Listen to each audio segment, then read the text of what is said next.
जैसे कि alkaloids, glycosides, tannin, resin, vitamin etcetera. ठीक है, आज हम कुछ नेचुरल ड्रग्स के केमिकल नेचर के बारे में डिस्कस करेंगे। ओके, पूरी डिटेल देखेंगे, जैसे कि एल्केलॉइड्स की पूरी डिटेल, ग्लाइकोसाइड्स की पूरी डिटेल।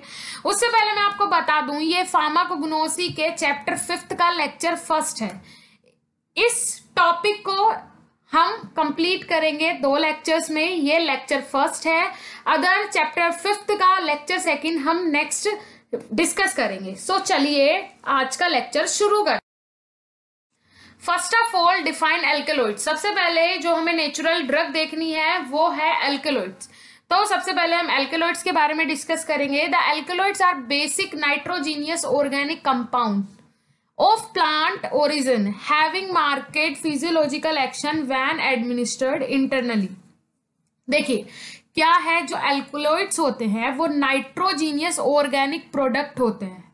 कहां से मिलते हैं? ये प्लांट ओरिजिन से मिलते हैं। Having marked physiological action when administered internally, और जैसे ही ये इंटरनली क्या एडमिनिस्टर्ड करवाए जाते हैं, मतलब जैसे ही कोई पेशेंट है उसके अंदर एडमिनिस्टर्ड करवाए जाते हैं तो इनका फिजियोलॉजिकल एक्शन देखने को मिलता है। तो मैं आपको बता दूं, जो भी एल्केलॉइड्स होते हैं वो नाइट्रोजीनियस ऑर्गेनिक कंपाउंड्स हैं। नाइट्रोजीनियस मतलब जितने भी एल्केलॉइड्स होते हैं उनके अंदर नाइट्रोजन ग्रुप जरूर प्रेजेंट होगा और वो बेसिक नेचर के होंगे, राइट। जैसे कि क्लासिफिकेशन ऑफ एल्केलॉइड्स, एल्केलॉइड्स को 2 मेन क्लास में क्लासिफाई किया गया है। First one is non heterocyclic alkaloids. First classification का पार्ट है नॉन हेट्रोसाइक्लिक एल्केलॉइड्स, जैसे कि जिसमें एग्जांपल ले सकते हैं एफिड्रीन, जिसे बोला जाता है एफिड्रा। एफिड्रीन के अंदर जो एल्केलॉइड की मात्रा प्रेजेंट होती है किस नाम से होती है? एफिड्रा।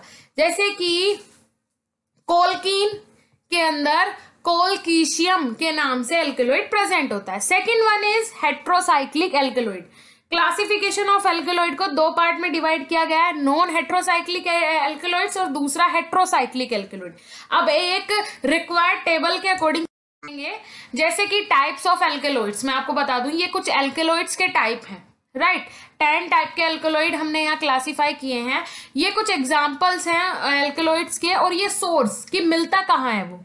जैसे कि सबसे पहले ट्रोपेन, ये क्या है? एक एल्केलॉइड का टाइप है ट्रोपेन। Example atropine. एट्रोपिन एक ड्रग होती है। एट्रोपिन के अंदर कौन से टाइप का एल्केलॉइड प्रेजेंट होता है? ट्रोपेन। और ये मिलता कहाँ से है? धतूरा।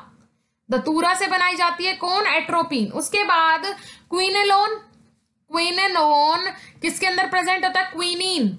और ये कहां से, इसका सोर्स क्या है? Cinchona bark. सिंकोना बार्क से क्विनीन का प्रोडक्शन होता है। और कौन से टाइप का एल्केलॉइड प्रेजेंट होता है? क्विनिलोन। उसके बाद इंडोल। इंडोल एल्केलॉइड किसके अंदर? स्ट्रेसिन। और कहां से मिलता है? ये नक्स वोमिका। नक्स वोमिका था इंडोल टाइप का एल्केलॉइड प्रेजेंट होता है, राइट। उसके बाद आइसोक्विनिलोन। आइसोक्विनिलोन का एग्जाम्पल हो सकता है पैरावरिन। पैरावरिन इज द एग्जाम्पल ऑफ आइसोक्विनिलोन। और इसका सोर्स क्या होता है? ऑप्टिमम। ऑप्टिमम सोर्स होता है पैरावरिन का, और आइसोक्विनिलोन टाइप का एल्केलॉइड इसमें प्रेजेंट रहता है। Next one is phenanthrene. Phenanthrene का एग्जाम्पल हो सकता है मोर्फिन, और ये सोर्स कहां से मिलता है? ये भी आपको मिलेगा ऑप्टिमम से। Next one is purine. Purine type of alkaloid present होता है कैफीन के अंदर, और ये कहाँ मिलती है? टी। सोर्स क्या है कैफीन का? टी। उसके बाद पायरोल और पायरोलिडीन। निकोटिन। निकोटिन एग्जाम्पल हो सकता है पायरोल और पायरोलिडीन टाइप के एल्केलॉइड का, और इसका सोर्स क्या है? टबैको। उसके बाद आ जाते हैं 8th point is pyridine and pyridine. Pyridine and piperidine, ये एग्जाम्पल हो सकता है लोबेलिन का, और ये कहां से मिलेगा? लोबेला। उसके बाद इमिडाजोल। कौन सा टाइप है एल्केलॉइड का? इमिडाजोल। और इसका एग्जाम्पल हो सकता है पिलियोकार्पिन, और ये इसका सोर्स हो सकता है पिलियोकार्पस। पिलियोकार्पस से पिलियोकार्पिन मिलेगा, और इसके अंदर कौन से टाइप का एल्केलॉइड प्रेजेंट होगा? Imidazole. Next one is टर्पेनॉइड। टर्पेनॉइड type का जो एल्कोलॉइड है वो कहाँ मिलेगा? एकोनिटीन में मिलेगा और इसका सोर्स क्या हो सकता है, एकोनाइट, राइट। उसके बाद properties and role of alkaloids in plant, उसके बाद प्लांट्स के अंदर प्रॉपर्टीज क्या होती हैं एल्केलॉइड्स के और रोल क्या होता है। एल्केलॉइड्स आर कलरलेस, एल्केलॉइड्स जो होंगे वो मोस्टली कलरलेस होंगे, सॉलिड होंगे, नेचर में सॉलिड होंगे, और क्रिस्टलिन मीन्स इसके क्रिस्टल्स देखने को मिलेंगे मोस्टली एल्केलॉइड्स के। एल्केलॉइड्स जो फॉर्म में होंगे वो क्रिस्टल फॉर्म में होंगे। Next one is alkaloids are insoluble in water but soluble in organic solvents. Mostly जो एल्केलॉइड्स होते हैं क्रिस्टल फॉर्म में वो इनसोल्यूबल होते हैं वाटर के अंदर, बट सोल्यूबल होते हैं ऑर्गेनिक सॉल्वेंट्स के अंदर। Third point is alkaloids in the salt form are water soluble. अगर कोई एल्केलॉइड्स है वो उसकी फॉर्म है साल्ट फॉर्म, कोई एल्केलॉइड्स अगर साल्ट फॉर्म में है तो वो इजीली सोल्यूबल होंगे वाटर के अंदर एंड नॉन सोल्यूबल होंगे ऑर्गेनिक सॉल्वेंट्स के अंदर। देखिए मैं आपको डिफरेंस बताती हूँ, जो एल्केलॉइड्स क्रिस्टल फॉर्म में होंगे वो सोल्यूबल नहीं होंगे वाटर के अंदर, बट जो साल्ट फॉर्म में होंगे वो सोल्यूबल होंगे वाटर के अंदर। ऐसे अपोजिट आ जाता है, जो क्रिस्टलीन फॉर्म में होंगे एल्केलॉइड्स वो सोल्यूबल होंगे ऑर्गेनिक सॉल्वेंट्स में, बट जो साल्ट फॉर्म में एल्केलॉइड्स होंगे वो सोल्यूबल नहीं होंगे। Alkaloids are optically active being usually levorotatory. Alkaloids optically active होते हैं अगर उन्हें यूज करो कैसे, लीवर रोटेटरी। अब ऑप्टिकली एक्टिव मींस जो प्लेन पोलराइज लाइट होती है वो इजीली क्रॉस कर जाए, उन सब्सटेंस को बोलते हैं ऑप्टिकली एक्टिव सब्सटेंसेस। तो एल्केलॉइड्स जो है वो कैसे होते हैं, ऑप्टिकली एक्टिव सब्सटेंसेस होते हैं।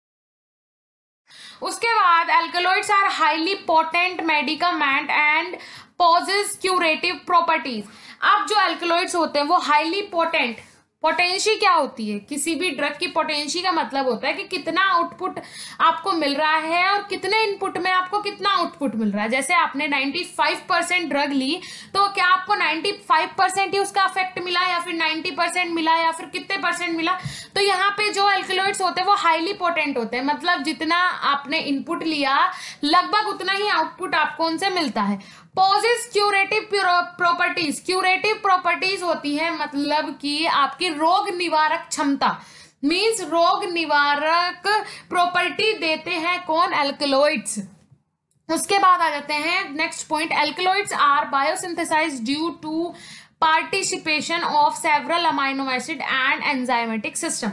उसके बाद जो अल्कलॉइड्स होते हैं वो बायोसिंथेसाइज होते हैं बॉडी के अंदर जाने के बाद, जब उनके साथ पार्टिसिपेट कर लेते हैं कौन, अमाइनो एसिड्स, और बहुत सारे एंजाइम रिएक्शन कर लेते हैं सिस्टम के अंदर जाने के बाद, किससे, एल्कलॉइड से। फिर उसके बाद आते हैं role of alkaloids in plants. Plants के अंदर एल्कलॉइड्स का रोल क्या होता है। Alkaloids are nitrogenous organic compound. Alkaloids जितने भी होते हैं वो नाइट्रोजीनियस ऑर्गेनिक कंपाउंड होते हैं, मींस जितने भी एल्कलॉइड्स होंगे उनके अंदर नाइट्रोजन ग्रुप जरूर प्रेजेंट होता है। Second point is alkaloids are basic in nature. जो एल्कलॉइड्स होते हैं वो उनका नेचर क्या होता है, बेसिक नेचर के होते हैं, एल्कलाइन नेचर के होते हैं, and so they can react with acid molecule easily. इसीलिए ये जो एल्केलॉइड्स होते हैं वो इजीली जो एसिडिक नेचर के मॉलिक्यूल्स होते हैं उनसे इजीली रिएक्ट कर जाते हैं, उनके साथ इजीली रिएक्शन फॉर्म कर लेते हैं। Next one is alkaloids are metabolic products and so they are produce stored and utilise whenever necessary. जो एल्केलॉइड्स होते हैं वो मेटाबॉलिक प्रोडक्ट्स होते हैं, इसीलिए जब उनकी जरूरत पड़ती है, जब वो उनकी जरूरत होती है और वो स्टोर हो जाते हैं और जरूरत पड़ने पे वो काम आते हैं। Next point is the plant consider alkaloid molecule as source of nitrogen atom.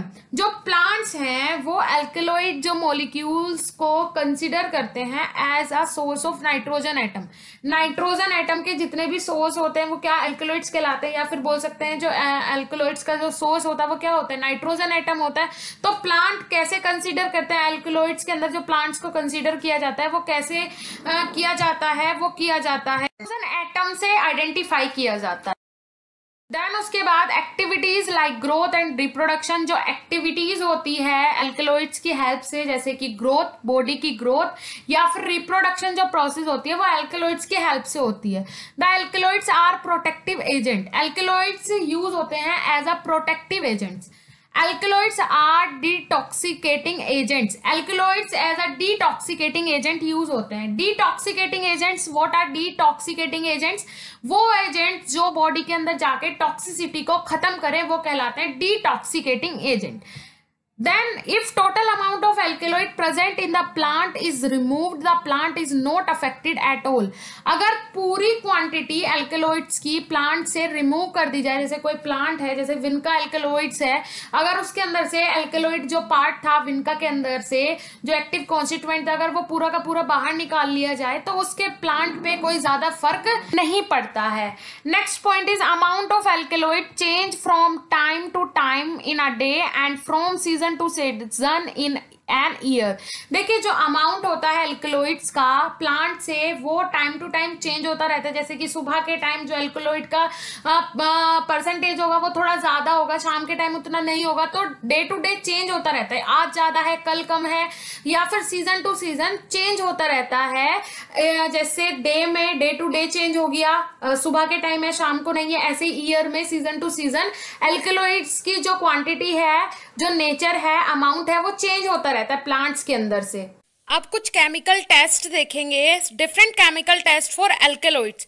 First one is precipitation test. हम कुछ ऐसे टेस्ट आज देखेंगे जिसमें जो रिजल्ट हमें देखने को मिलेगा कलर वो प्रेसिपिटेशन फॉर्म में मिलेगा. तो सारे टेस्ट हम प्रेसिपिटेशन के देखेंगे. प्रेसिपिटेशन मतलब नीचे थक्का जमना.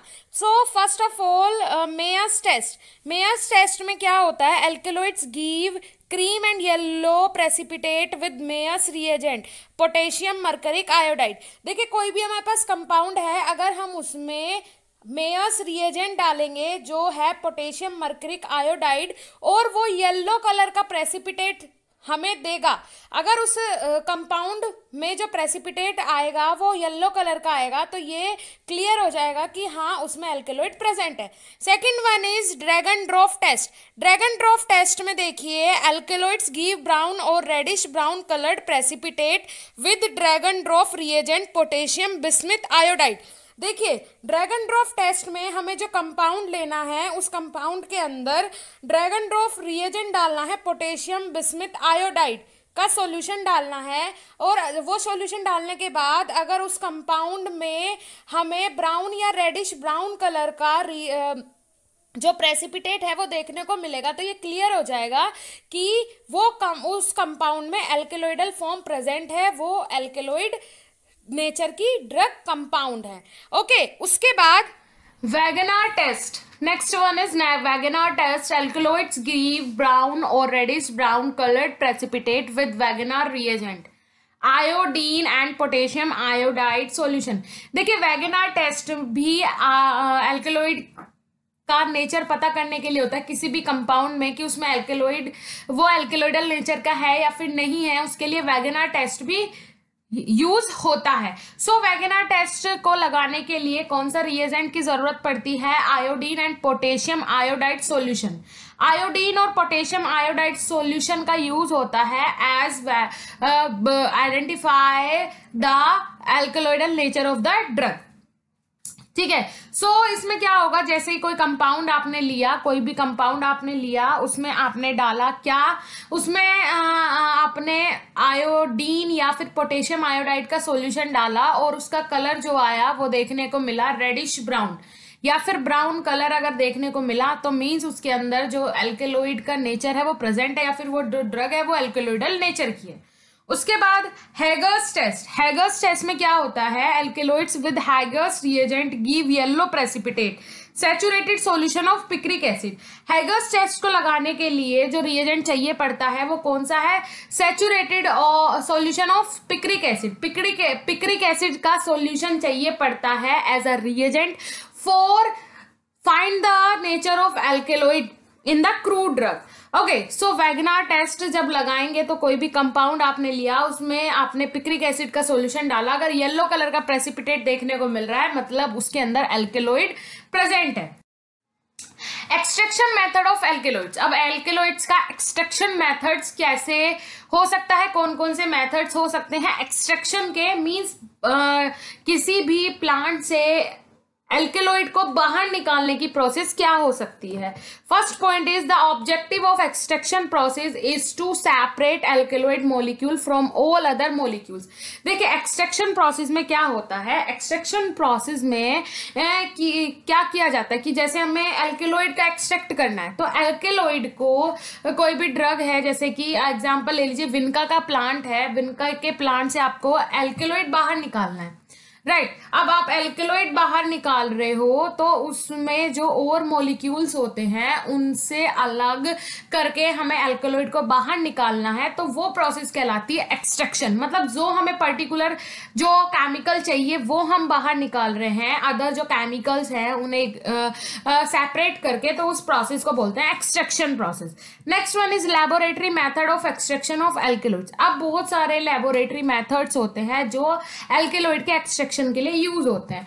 The drug sample is powdered, और जो ड्रग सैंपल मिलता है वो पाउडर फॉर्म में रहता है। Next one is the sample is treated with strong base, और जो सैंपल होता है ड्रग सैंपल वो किसके साथ ट्रीट किया जाता है, उसे उसकी रिएक्शन किसके साथ कराई जाती है, स्ट्रॉन्ग बेस के साथ, NaOH के साथ, सोडियम हाइड्रोक्साइड के साथ। Next one is the added base react with acid molecule present along with alkaloids. उसके बाद जो हमने जो बेस स्ट्रॉन्ग बेस जो हमने ऐड किया है वो किसके साथ रिएक्ट करेगा, जितने भी प्रेजेंट एसिड होंगे उसमें उसके साथ रिएक्ट करेगा और हमें एक सैचुरेटेड एल्केलॉइड फाइंड हो जाएगा।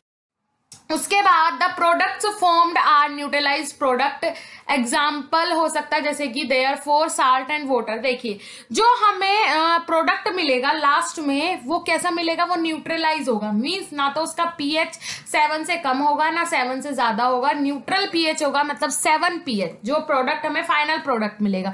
जैसे कि salt and water, the salt formed are soluble in water. देखिए एल्केलॉइड की जो साल्ट फॉर्म होती है वो सोल्यूबल होती है वाटर में। So the mixture is washed with HO या फिर हाइड्रोजन या ऑक्सीजन के मिक्सचर के साथ उसे क्या कर दिया जाएगा, वॉश कर दिया जाएगा। इट फॉर्म एक्वस फेज, और वो किस फॉर्म में हो जाएगा, एक्वस फॉर्म में चेंज हो जाएगा। The alkaloid molecule get isolated from aqueous phase. जो एल्केलॉइड के मॉलिक्यूल्स हैं वो किस तरीके आइसोलेट मतलब निकाले जाएंगे, किससे, एक्वस फॉर्म से, क्योंकि यहाँ पे देखिए और एक्वस फेज बन गया है, तो अब एक्वस फेज से एल्केलॉइड्स के जितने भी मॉलिक्यूल्स होंगे वो आइसोलेट किए जाएंगे। Next point is a small quantity of any suitable organic solvent are added 4 to 5 time the organic solvent dissolve the alkaloid molecule in it. उसके बाद जो ऑर्गेनिक सोलवेंट होते हैं जिसके अंदर क्रिस्टल फॉर्म के एल्केलॉइड्स डिसोल्व होता है, तो जो ऑर्गेनिक सॉल्वेंट्स होते हैं उनके अंदर कम से कम 4 से 5 बार एल्केलॉइड्स को डिसोल्व किया जाता है वो ऑर्गेनिक सॉल्वेंट के अंदर, और फिर जो उसके अंदर मॉलिक्यूल्स प्रेजेंट होते हैं वो आइडेंटिफाई किए जाते हैं। Next one is now in the mixture there are 2 phases, aqueous phase and organic phase. देखिए कोई भी मिक्सचर हो तो उसके 2 फेज हो सकते हैं, या तो ऑर्गेनिक फेज या फिर कैसा आपका एक्वस फेज या फिर ऑर्गेनिक फेज। जो क्रिस्टल फॉर्म होती है एल्केलॉइड्स की वो किसमें डिसॉल्व होते हैं, ऑर्गेनिक फेज में डिसॉल्व होते हैं। और जो बोल सकते साल्ट फॉर्म होती है किसकी, एल्केलॉइड्स की, वो किसमें डिसॉल्व होती है, एक्वस फेज में डिसॉल्व होती है। These 2 phases can be separate using suitable apparatus like separating funnel. और ये दो फेजेस हैं, 2 फेजेस में अलग अलग डिसॉल्व है यहाँ पे एल्केलॉइड्स, तो इन्हें अलग अलग सेपरेट किया जा सकता है। कौन से इंस्ट्रूमेंट से, जैसे कि सेपरेटिंग फनल या फिर और भी अदर इंस्ट्रूमेंट्स आते हैं जिनके थ्रू सेपरेट किया जा सकता है दोनों फेजेस को। Therapeutic effect uses application of alkaloids. अब थेरोपेटिक इफेक्ट क्या हो सकते हैं या फिर जो एप्लीकेशंस होती हैं एल्केलॉइड्स की वो कौन कौन सी हो सकती हैं। Alkaloids are highly potent medicants and possess curative properties. ये पॉइंट दोबारा यहाँ पे रिपीट हुआ है, potent medication, highly potent medications होते हैं एल्केलॉइड्स, और दूसरी चीज curative properties. Curative properties means हो सकता है आपका रोग प्रतिरोधक क्षमता, रोगों को भगाने की क्षमता होती है एल्केलॉइड्स के अंदर। दूसरी चीज ये हाईली पोटेंट मेडिकेशन है, मतलब जो इनकी पोटेंसी होती है वो बहुत ज्यादा होती है, जितना इनपुट आप दोगे उतना आउटपुट आपको देखने को मिलेगा एल्केलॉइडल ड्रग्स का। First one is it have narcotic action. इनके अंदर नार्कोटिक एक्शन रहता है। नार्कोटिक एक्शन मतलब क्या होता है कि ये जिन पेशेंट्स को नींद नहीं आती है रात में प्रॉब्लम आती है तो उन्हें अल्कलॉइडल ड्रग्स प्रेस्क्राइब कर सकते हैं, जैसे कि morphine. Next one is it have tranquilizer action, example reserpine. Tranquilizer action क्या होता है, देखिए जो पेशेंट जिन्हें एनजाइटी की प्रॉब्लम होती है या फिर फेयर, मतलब जिन्हें बहुत ज्यादा डर लगता है, जैसे कि कुछ किसी को फील होता है कि कुछ बुरा होने वाला है, या फिर कोई ऐसा बंदा है जो जल्दी से जल्दी घबरा जाता है, उन्हें उस टाइप के पेशेंट के का जो मेडिकेशन होता है उसे बोला जाता है ट्रांसक्यूलर एक्शन। ठीक है, जैसे कि एग्जांपल हो सकता है रिजरपीन। इसके आगे it is a nerve stimulant. As a nerve stimulant काम करते हैं एल्केलॉइड्स, जैसे कि एग्जांपल हो सकता है स्ट्रेसिन। उसके बाद जो एल्केलॉइड्स होते हैं it is a local anaesthetic. As a local anaesthetic काम करते हैं, लोकली एनास्थेशिया देने के लिए एल्केलॉइड्स का यूज हो सकता है, जैसे कि सिंकोकेन या फिर cocaine. Next one it is an anti spasmodic property. जो एल्केलॉइड्स होते हैं इनके पास एंटी स्पाज्मोडिक प्रॉपर्टी होती है। एंटी स्पाज्मोडिक मतलब हो सकता है आपका जैसे ऐंठन हो जाती है ना, कि आपके पैर में दर्द हो रहा है, वो मसल्स क्या हो गई, स्मूथ मसल्स जो हो जाती है वो कॉन्ट्रैक्ट हो जाती हैं, तो उन्हें स्मूथ मसल्स को स्टिमुलेट करने के लिए भी जो एट्रोपिन है, एल्केलॉइड्स हैं, वो यूज होते हैं, जैसे कि एग्जाम्पल हो सकता है एट्रोपिन। उसके बाद आ जाते हैं glycosides. Next point is next chemical जो कॉन्स्टिट्यूएंट हमें देखना है, कौन सी नेचुरल ड्रग का देखना है, ग्लाइकोसाइड्स का देखना है। Glycosides are organic compound which on hydrolysis give one और मोर मॉलिक्यूल ऑफ सुगर और of one non sugar molecule. Sugar molecule is called glycone and non sugar molecule called aglycone और genin. देखिए मैं आपको बता दूं, जो glycosides होते हैं ये भी ऑर्गेनिक कंपाउंड्स होते हैं, और ये हाइड्रोलाइज होके क्या देते हैं, ग्लाइकोसाइड से जो हमें दो चीज मिलती है, वो मिलती है सुगर और नॉन सुगर। मींस कहने का मतलब ये है जो ग्लाइकोसाइड्स हैं वो दो कंपाउंड से मिलके बने हुए होते हैं, एक सुगर एक नॉन सुगर। ठीक है, दोनों कंपाउंड इसमें प्रेजेंट होते हैं। सुगर को ग्लाइकोन भी बोल सकते हैं और नॉन सुगर को ए ग्लाइकोन या फिर जेनिन बोल सकते हैं। This is a normal reaction of glycoside. Glycoside से क्या मिलेगा, सुगर, एक सुगर मॉलिक्यूल और एक नॉन सुगर मॉलिक्यूल, इन दोनों से मिलके बनता है ग्लाइकोसाइड। सो सुगर मॉलिक्यूल को ग्लाइकोन बोलते हैं और नॉन सुगर मॉलिक्यूल को aglycone. Next one is classification of glycosides. अब क्लासिफाई करना है ग्लाइकोसाइड को। First one is depending upon glycone present. सबसे पहले ग्लाइकोन जिसके अंदर प्रेजेंट होगा उसके हिसाब से क्लासिफाई किया गया है, जैसे कि ग्लूकोज। ग्लूकोज के अंदर जो ग्लाइकोसाइड प्रेजेंट होता है वो किस क्या फॉर्म, ग्लाइकोसाइड। फ्रुक्टोज के अंदर फ्रुक्टोसाइड, रेहमनोज के अंदर रेहमनोसाइड। बाद आ जाते हैं बी पॉइंट है एज पर लिंकेज। अब अलग अलग लिंकेज, अलग अलग लिंक के हिसाब से क्लासिफाई किया गया, जैसे कि सी ग्लाइकोसाइड्स जिसके अंदर प्रेजेंट होते हैं, मतलब जो कार्बन से एक दूसरे से जुड़े हुए होते हैं, कार्बन लिंकेज जिनके बीच में होता है, जैसे कि सेनोसाइड्स इन सिन्ना। सिन्ना के अंदर किस फॉर्म में ग्लाइकोसाइड प्रेजेंट होता है, एज अ सेनोसाइड्स के रूप में सिन्ना के अंदर ग्लाइकोसाइड प्रेजेंट होता है, और उनकी जो लिंक होती है बीच की वो कैसी होती है, कार्बन लिंकेज, कार्बन बॉन्ड से एक दूसरे से जुड़े हुए होते हैं। देन आ जाते हैं ओ ग्लाइकोसाइड्स। ये क्या कहलाते हैं, फ्लेवोनोन ग्लाइकोसाइड्स। एग्जाम्पल हो सकता है एमिग्लाडीन इन बिटर आलमंड। एमिग्लाडीन किसके अंदर प्रेजेंट होता है, बिटर आलमंड के अंदर जो ग्लाइकोसाइड प्रेजेंट होता है किस टाइप का होता है, ओ ग्लाइकोसाइड प्रेजेंट होता है। उसके बाद आ जाता है एन ग्लाइकोसाइड्स। एन ग्लाइकोसाइड्स का एग्जांपल हो सकता है सिनीग्रीन इन ब्लैक मस्टर्ड। ब्लैक मस्टर्ड के अंदर किस टाइप का ग्लाइकोसाइड्स प्रेजेंट होता है, एन ग्लाइकोसाइड, जिसका एग्जांपल हो सकता है सिनीग्रीन। सिनीग्रीन के नाम से ब्लैक मस्टर्ड के अंदर ग्लाइकोसाइड प्रेजेंट होता है। देन आ जाते हैं एस ग्लाइकोसाइड्स। एस ग्लाइकोसाइड्स का एग्जांपल हो सकता है prunasin in wild cherry bark. Wild cherry bark के अंदर जो ग्लाइकोसाइड प्रेजेंट होता है वो किस फॉर्म में होता है, प्यूरासिन के फॉर्म। देन आ जाते हैं C point is chemical nature of aglycone. अब केमिकल नेचर के हिसाब से ए ग्लाइकोन के केमिकल नेचर के हिसाब से क्लासिफाई किया जाता है, जैसे कि cytogenetic hydrolysis. Hydrolysis gives one of molecule of carbon hydrogen, nitrogen, example prunasin in wild cherry, right. अब केमिकल कॉन्स्टिट्यूएंट के हिसाब से क्लासिफाई किया जाता है, जैसे कि हाइड्रोजन, कार्बन, नाइट्रोजन जिनके अंदर प्रेजेंट है वो किस में रखा जाएगा, साइटोजेनेटिक हाइड्रोलाइसिस के फॉर्म में रखा जाएगा, ठीक है। जैसे कि एग्जाम्पल हो सकता है प्यूरिनिसिन इन वाइल्ड चेरी।